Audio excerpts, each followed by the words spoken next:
Lieutenant Commander Jade Troublemaker Martinez stared at her reflection in the polished chrome wall of her quarters aboard the Galactic Confederation vessel Harmonious Existence. The irony of the ship's name wasn't lost on her.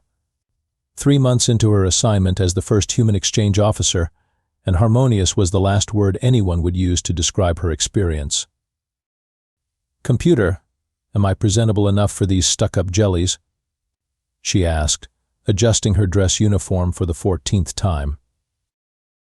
"Your appearance meets regulation standards, Lieutenant Commander," the AI responded in that infuriatingly calm tone. "Though I would remind you that referring to the gelatinous collective representatives as jellies is considered offensive." "It was a joke, computer. You know, that human thing your programmers couldn't quite figure out how to include in your personality matrix." "Humor noted and logged, Lieutenant Commander." Jade sighed. "Just what I need, a computer that documents my jokes for posterity."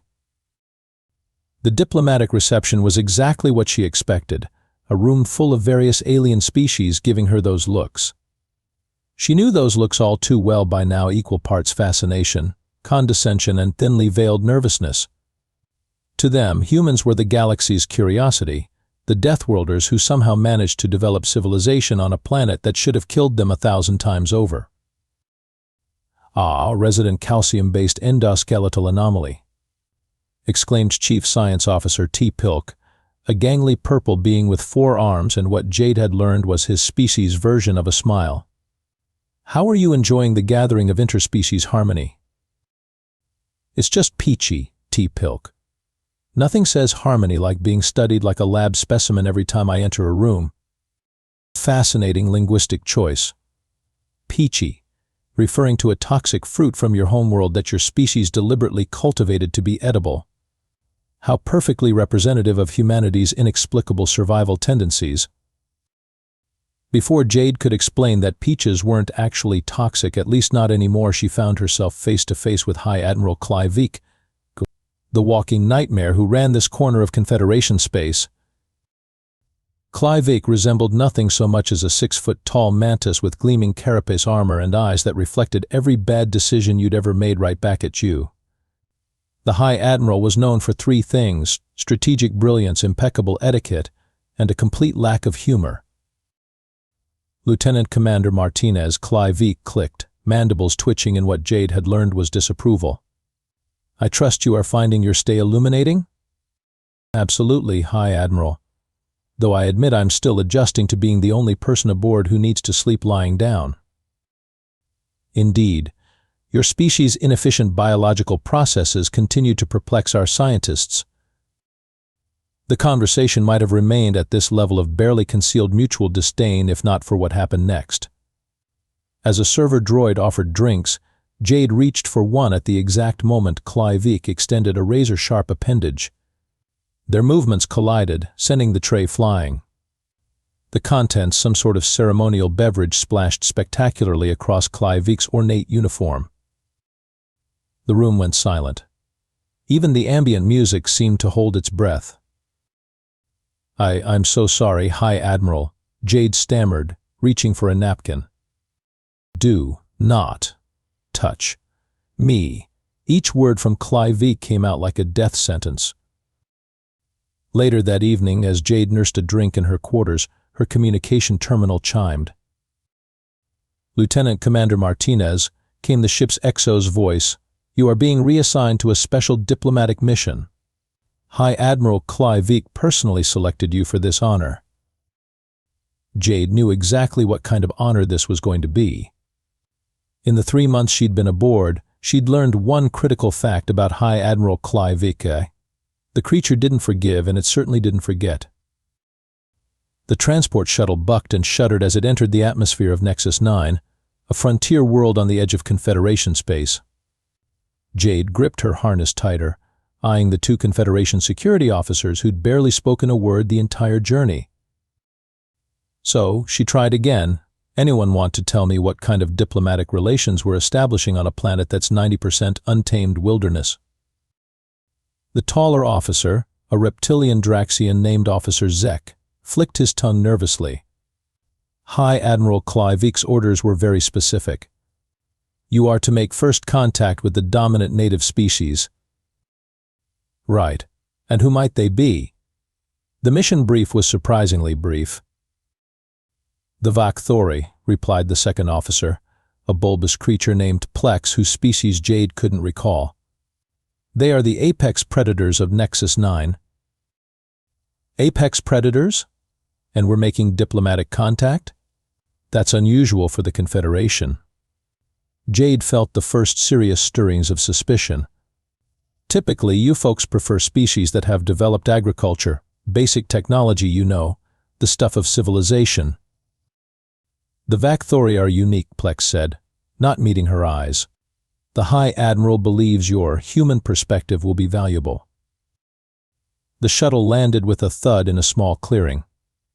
Through the viewport, Jade could see dense alien foliage stretching in all directions, massive fern-like plants, trees with bark that seemed to ripple like water, and flowers that closed as shadows passed over them. "Where's the settlement?" she asked, gathering her standard-issue diplomatic kit. Zek and Plex exchanged glances. "There is no settlement, Lieutenant Commander. The Vak'thori are nomadic." "So we're hiking to find them?"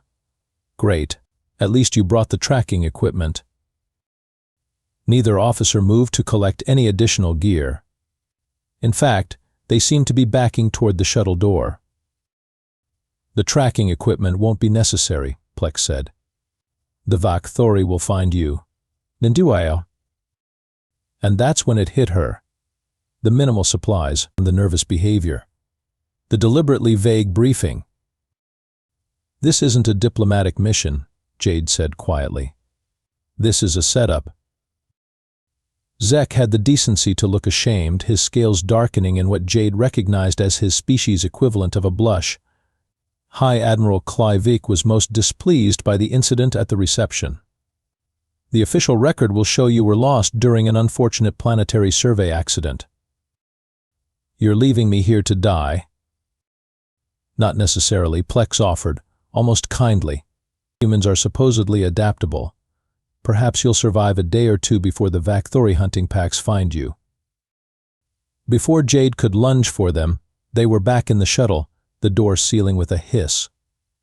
She could only watch as her ride off this death trap ascended into the clouds, leaving nothing but a lingering engine whine and the increasingly loud sounds of alien wildlife. "Well," she said to no one in particular, "this is a new level of workplace hostility." Jade did a quick inventory of her supplies, one standard diplomat's kit containing a universal translator, some emergency rations, a multi-tool, and hilariously, a formal Confederation banner. No weapons, of course. Diplomats didn't carry weapons. That would be uncivilized. The sun, redder and smaller than Earth's, saw already beginning its descent toward the horizon. Jade knew the first rule of survival on any world: secure shelter before nightfall. She began gathering materials to construct a basic lean-to against one of the larger trees. She was halfway through her construction when she heard a low, rumbling sound that seemed to come from everywhere and nowhere at once. Then a series of clicks and chittering noises that raised the hair on the back of her neck. Slowly, she turned toward the sound. At the edge of the clearing stood a creature straight out of humanity's collective nightmares. Standing nearly 8 feet tall on powerful hind legs, its body was covered in iridescent scales that shifted color with each movement. A crested head housed eyes that glowed amber in the fading light, and multiple rows of teeth gleamed from a jaw that looked capable of snapping a human spine like a twig. Behind it, at least 6 more identical creatures emerged from the underbrush, moving with the coordinated precision that only true pack hunters possess. "Hello," Jade said, forcing her voice to remain steady as she slowly reached for her universal translator. "I'm Lieutenant Commander Jade Martinez of Earth, representing the Galactic Confederation." The lead creature tilted its head, nostrils flaring as it scented the air. Then it made a sound that needed no translation, a hunting cry that sent birds scattering from nearby trees. As the pack began to spread out in a textbook encirclement pattern, Jade made a mental note to haunt High Admiral Clivic for all eternity if she didn't survive this.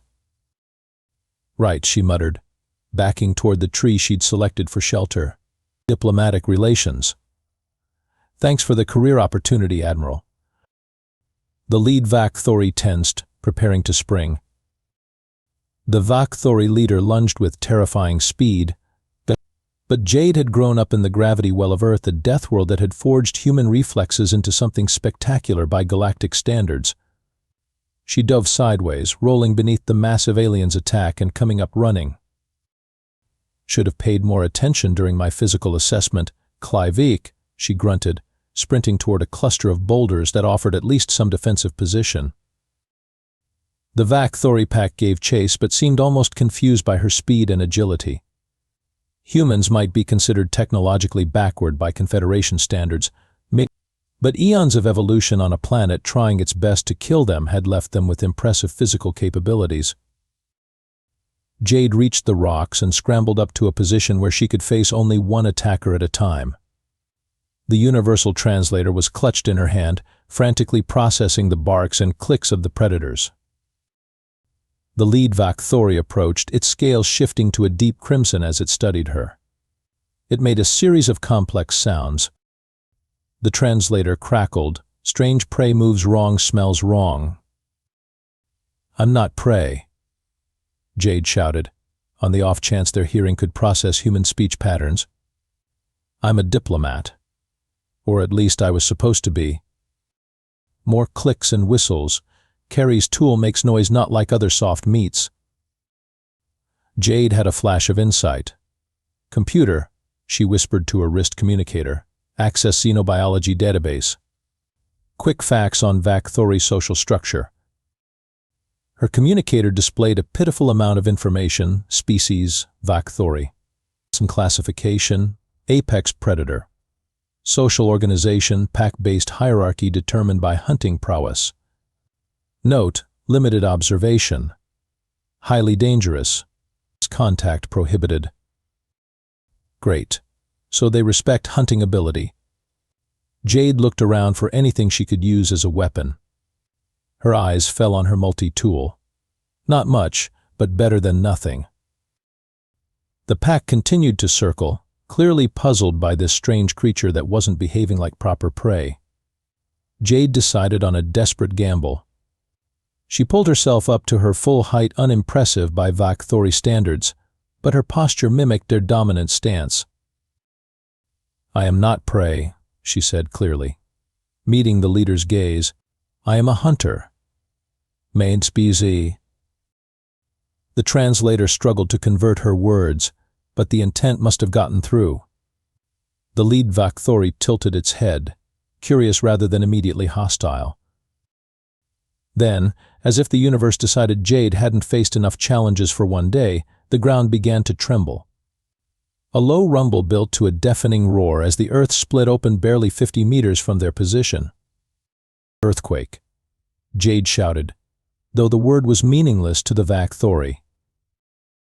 What happened next would later become legend among both species. As the ground continued to fracture, a juvenile Vak'thori, smaller than the others, its scale still dull compared to the adults, lost its footing. It tumbled toward the widening crevasse, screeching in panic. Jade didn't think. She launched herself from her defensive position, hitting the ground running. Earth's gravity had made her strong, and adrenaline made her faster. She reached the young Vak'thori just as it slipped over the edge, managing to grab one of its clawed limbs. For a moment they hung there, human and alien predators suspended above a chasm that seemed to have no bottom. Jade's muscles screamed as she strained to hold on, but she refused to let go. With a guttural cry that would have impressed any human drill sergeant, she heaved backward, pulling the juvenile to safety. They collapsed on solid ground, both panting. Jade looked up to find the entire adult pack surrounding them, making sounds her translator was working overtime to process. Saved young blood strong for small hunter, strange fur skin has pack honor. The lead Vak'thori approached, no longer in attack posture. It extended a clawed hand and helped Jade to her feet, a gesture so unexpectedly gentle from such a fearsome creature that she almost laughed from the absurdity.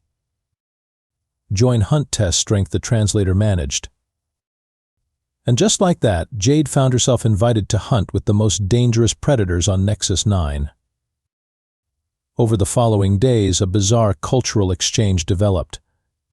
The Vak'thori were far from the mindless beasts the Confederation had categorized them as. They had language, culture, and a complex social hierarchy based not merely on strength but on hunting innovation and tactical thinking. Jade demonstrated human hunting techniques, traps, and snares that fascinated the Vak'thori. They, in turn, taught her their ways, how to move silently through the dense underbrush, how to track prey using scent and disturbed vegetation. You know, she told the pack leader, whom she'd named Rex for simplicity's sake, though his actual name was a complex series of clicks impossible for human vocal cords on my world. We evolved from pack hunters too. Looks like we have more in common than either of us thought. Rex tilted his massive head, his scales rippling with colors that Jade was learning to interpret as thoughtfulness. Small hunter has wisdom, different shapes, same spirit. By the end of 2 weeks, Jade had earned a place in the pack's nightly rest circle, a position of honor that meant they now considered her one of their own. She had also begun to grasp their language well enough that the translator was becoming less necessary. As they sat around the fire that Jade had taught them to make a skill they'd adopted with alarming enthusiasm, Rex made an announcement that set the pack chittering excitedly. Great hunt comes 3 sons, aligned leaders chosen. The translator struggled with the complex concepts. A hunting competition? Jade asked. To determine leadership? Rex's scales flashed bright blue affirmation. Small hunter joins, proves worth. Jade looked around at the massive predators, each one capable of tearing her limb from limb, yet now regarding her with what she could only interpret as respect. Well, she said with a grin, I've always enjoyed a good challenge. The great hunt began at dawn. 7 packs of Vak'thori gathered in a massive clearing, nearly 100 of the formidable predators creating a sea of shifting, iridescent scales. At the center of Rex's pack stood Jade, painted in the ceremonial hunting patterns they had applied to her skin the night before. She was the only human for light years, surrounded by creatures that the Confederation classified as extreme danger, avoid at all costs, and yet she had never felt more accepted. Explain rules, Rex clicked to her as the pack leaders conferred. The Great Hunt, as Jade understood it, was equal parts religious ceremony, leadership selection, and practical food gathering. Each pack would pursue different prey across territories they normally didn't enter. Points were awarded for difficulty, technique, and efficiency. The pack that returned with the most impressive kills would lead all packs until the next great hunt. Small hunter stays close, dangerous for lone hunters, Rex warned. Don't worry about me, Jade replied with more confidence than she felt. We've been practicing for 2 weeks. I've got this. As the hunt began, the packs dispersed in different directions.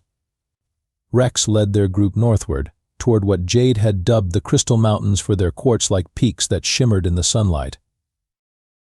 Their prey was the Nexus equivalent of mountain goats, 6-legged creatures with natural armor plating that made them difficult to bring down.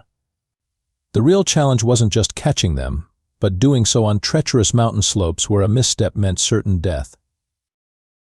This is just like rock climbing back on Earth, Jade muttered as they began their ascent.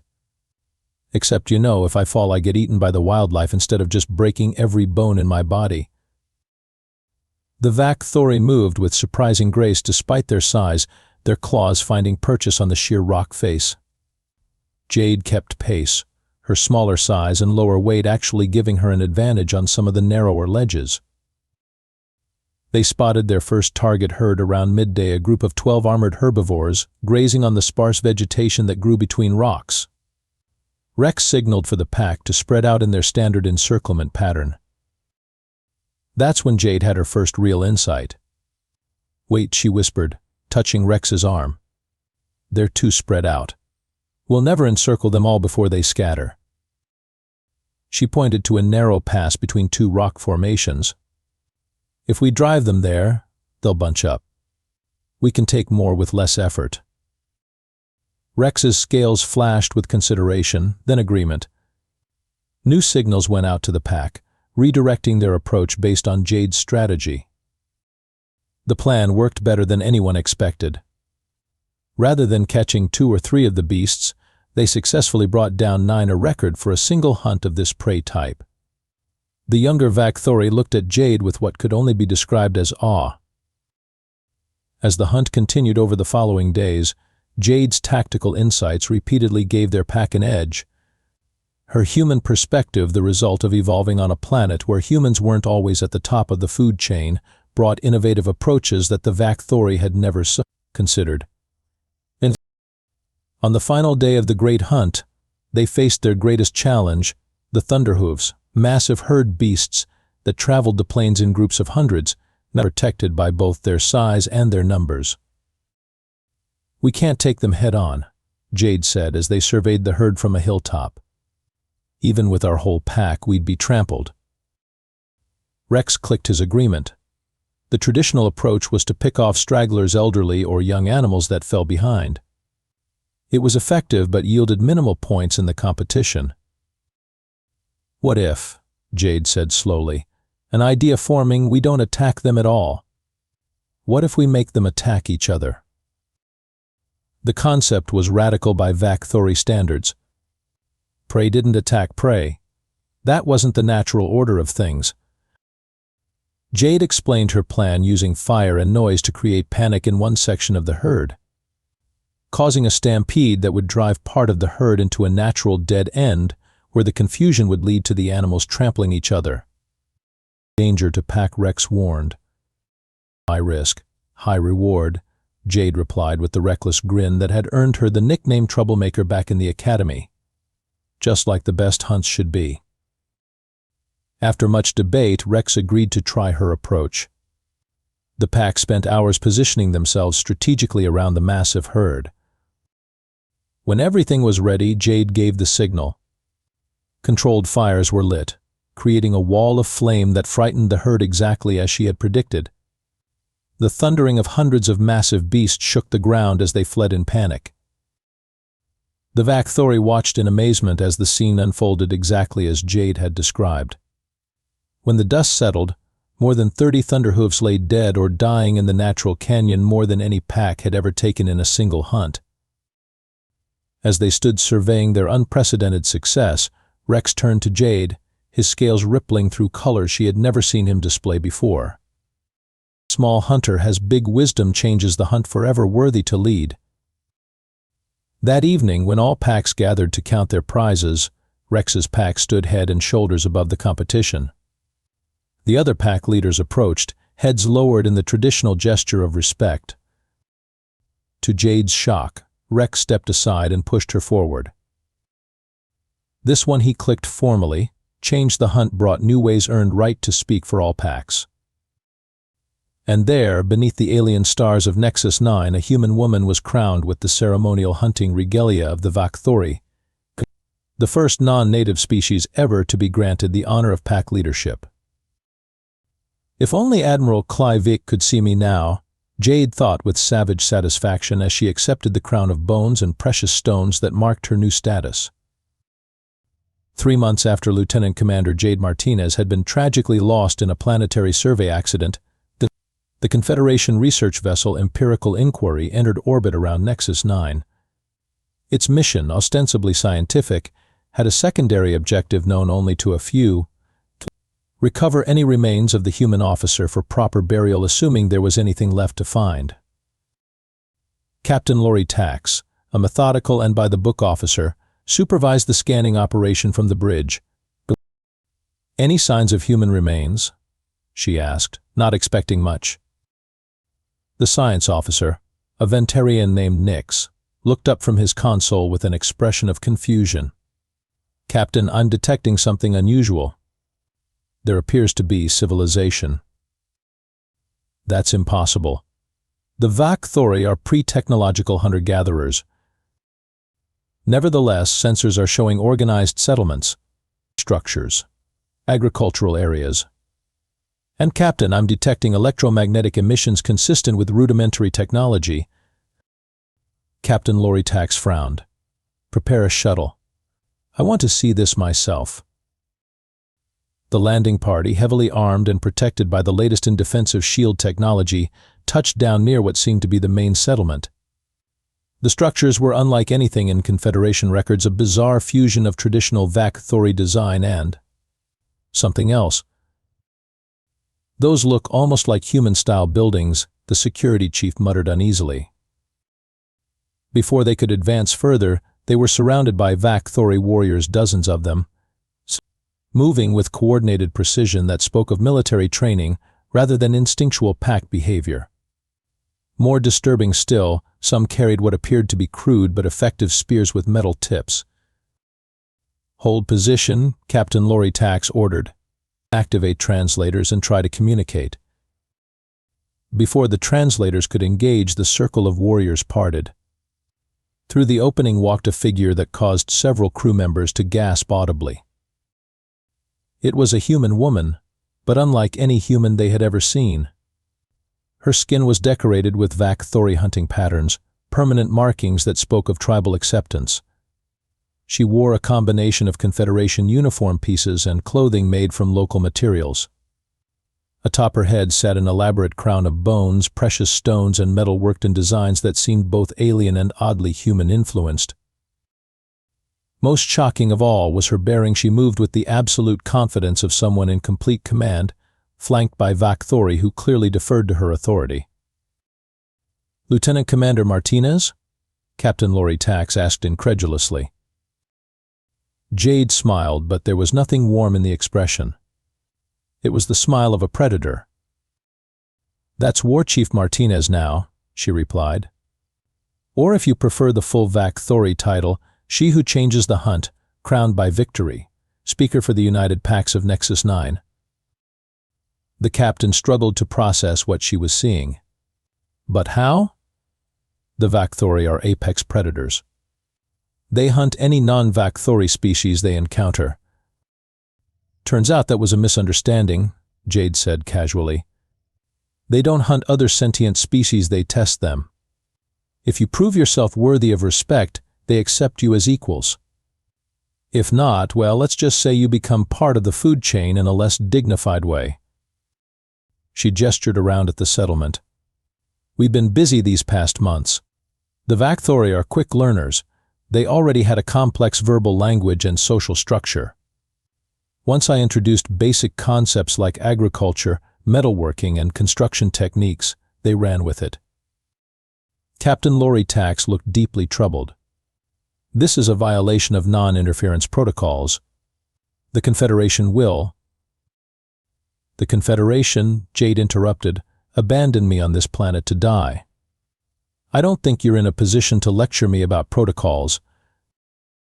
A massive Vak'thori, larger than the others and bearing elaborate scale patterns, stepped forward and placed a clawed hand protectively on Jade's shoulder. "This is Rex," Jade explained. "He's the traditional pack leader and my second in command. He says your ship has weapons pointed at our settlement, and he's wondering if this is an act of war." Captain Loritax paled. "No, absolutely not. We came looking for, well, frankly, for your remains." "How thoughtful," Jade's voice dripped with sarcasm. "You'll be pleased to know I'm very much alive, and I'd like transport back to Confederation space." "Of course, immediately," the captain replied, relief evident in her voice. "We can depart as soon as you're ready." "Excellent. Rex and his honor guard will be accompanying me." "That's not possible. Non-Confederation species require special." Jade cut her off with a wave. "Rex isn't asking permission, Captain. And neither am I." As if to emphasize the point, the surrounding warriors moved a step closer, metal-tipped spears glinting in the sunlight. I see," Captain Loritax said weakly. "We would be honored to transport you and your delegation." Jade smiled again, and this time there was genuine amusement in it. "Perfect. I have a long overdue meeting with High Admiral Clive. The doors to High Admiral Clive's private chambers hissed open. The Admiral looked up from the reports scattered across the desk, mandibles clicking in irritation at the unscheduled interruption. The irritation turned to shock as Lieutenant Commander Jade Martinez strolled in very much alive and looking remarkably well for someone who should have been digested months ago. More alarming still were the 6 massive Vak'thori warriors who followed her, their scales shifting through patterns that even Clive, with limited knowledge of their species, could recognize as barely contained aggression. "What is the meaning of this?" the Admiral demanded, rising to full height. "How dare you bring unauthorized alien species onto a Confederation flagship?" "They're not unauthorized," Jade replied coolly, tossing a datapad onto the desk. "They're diplomatic representatives. All the paperwork is in order signed by Captain Lori Tax herself." Clive glanced at the pad, noting the captain's authorization codes. "This will be revoked immediately." The captain exceeded her authority. "I don't think so," Jade said with a predator's smile. "Not unless you want the Confederation Council to learn how I came to be on Nexus 9 in the first place. I'm sure they'd be fascinated by your unique approach to diplomatic postings." The Admiral's compound eyes narrowed. "Are you threatening me, Lieutenant Commander?" "Or Chief," she corrected mildly. "And no, not threatening. I'm negotiating." She gestured to the largest of the Vak'thori, Rex, who stepped forward and placed a wooden box on the desk. Inside lay what appeared to be a crude crown, similar to the one Jade wore but sized for a much larger head. "What is this supposed to be?" "A gift," Jade explained. "The Vak'thori have a tradition of honoring those who arrange productive hunts. Since you're responsible for sending me to Nexus 9, they consider you the architect of our alliance. They've made you an honorary pack member." Clive stared at her, mandibles working silently as the implications sank in. "Oh yes," Jade continued, enjoying herself now. "The Vak'thori and humans have formed quite the partnership. They provide raw materials and hunting expertise. We provide technological knowledge and access to the stars. The trade agreement is already drawn up completely legal under Confederation bylaws regarding independent species. They're calling it the Apex Alliance." "This is absurd," Clive hissed. "The Confederation will never." "They already have," Jade interrupted, producing another datapad. 3 council members have signed on as trade partners. Turns out those Vak'thori bone carvings are quite the luxury item. And their natural armor plating has applications in defensive technology that have military procurement officers salivating. She leaned forward, dropping all pretense of diplomacy. "You tried to have me killed, Admiral. You sent me to what you thought was certain death because I spilled a drink on your uniform. But instead of dying, I found allies, powerful ones. And now you have a choice: support this alliance publicly, or face both exposure for your actions and the political fallout of opposing what's becoming a very popular partnership." Clive's carapace changed hue, the equivalent of a dangerous flush. "You cannot dictate terms to me." "Actually, I can. Diplomatic immunity is such a wonderful thing." She gestured to her Vak'thori companions. "And my friends here are technically my security detail. They take that role very seriously." As if on cue, Rex leaned forward, nostrils flaring as he scented the Admiral. Clive, despite superior height, found itself instinctively shrinking back from the predator's gaze. "I'll leave you to consider your options," Jade said pleasantly. "In the meantime, the Vak'thori delegation would like to invite you to a diplomatic dinner tomorrow evening. They're most eager to experience Confederation cuisine." Jade turned to leave, then paused at the door. "Oh, and Admiral, the Vak'thori have an excellent sense of smell. They can detect fear pheromones from remarkable distances. Just something to keep in mind during tomorrow's dinner." As she led her entourage out, leaving behind a thoroughly rattled High Admiral, Jade allowed herself a moment of pure satisfaction. From abandoned sacrifice to diplomatic powerhouse in just 3 months, not bad for a primitive Deathworlder. You know, she mentioned casually to Rex as they walked down the corridor, drawing stares from every Confederation officer they passed. On Earth, we have a saying, "What doesn't kill you makes you stronger." Rex's scales rippled with color patterns that Jade now recognized as amusement.